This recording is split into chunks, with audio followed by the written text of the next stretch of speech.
आज की इस वीडियो में हम आप सभी को दिखाएंगे आखिर निधि झा ने कैसे वेलकम किया यश कुमार मिश्रा के आते ही लंदन से। तो वीडियो में आगे बढ़े और आप सभी को दिखाएंगे कि आखिर निधि झा ने कैसे वेलकम किया यश कुमार मिश्रा का। तो अगर आप सभी देखना चाहते हैं और जानना चाहते हैं कि निधि झा ने कैसे वेलकम किया तो हमारे इस वीडियो के साथ अंत तक बने रहे। वीडियो में आगे बढ़े और आप सभी को यश और निधि का वीडियो दिखाएंगे, लेकिन उससे पहले वीडियो को लाइक और सब्सक्राइब नहीं किए हैं तो जल्दी से इसे लाइक कर ले, सब्सक्राइब कर ले।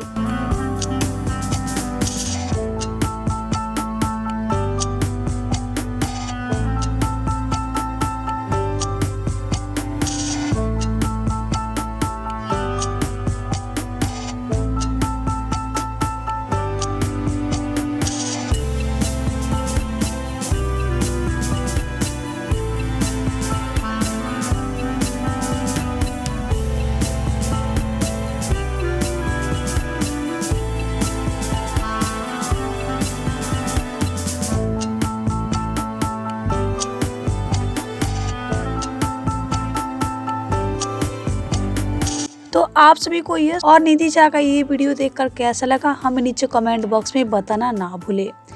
वीडियो अच्छा लगा हो तो वीडियो को लाइक कर ले, सब्सक्राइब कर ले और शेयर करना ना भूले, ताकि ऐसे भोजपुरी जगत की खबर सबसे पहले आप सभी के बीच मिलता रहे।